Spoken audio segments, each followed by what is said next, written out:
So far in 2016, Chicago is experiencing its worst murder rate in 2 decades, with more than 140 homicides recorded in the first 3 months of the year.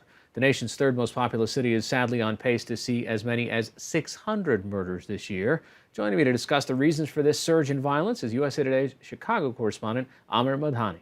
Thanks for joining us. So, what's behind this? Is this because you didn't have that much snow and it wasn't that bad a winter? Is it gang violence? I think it's a few things. The primary reason that the police department and the mayor are attributing the rise to is a rise in gang violence, and they blame also just the propensity of illegal guns on the streets. But police morale is also down.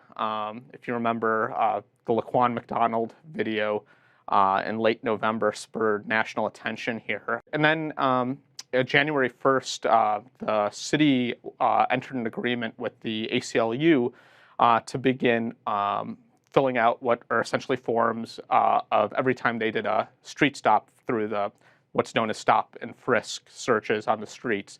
And the reason that they agreed to do that is the ACLU found that they were disproportionately targeting minorities.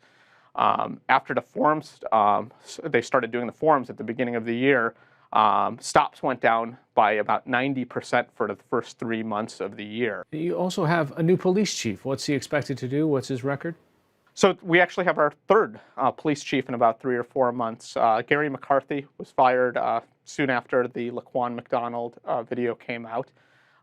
Interim Superintendent John Escalante came in, and now more recently Eddie Johnson, who's a 27-year career veteran of the Chicago Police Department.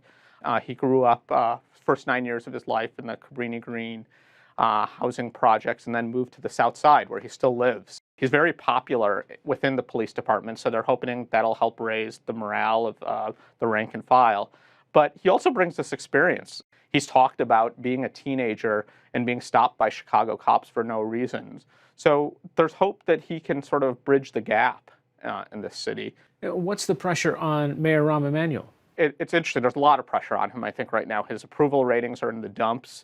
He's at about 27% in a Chicago Tribune poll that was published in February.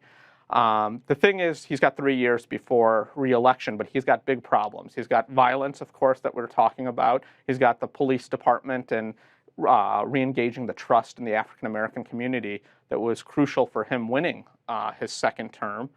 But then, even if he's able to solve all those things, you have a city that's an enormous fiscal disaster right now. We have a $20 billion public workers pension deficit here, and we have teachers that are on the precipice of going on strike. All right, Aamer Madhani of USA Today joining us from Chicago today. Thanks so much.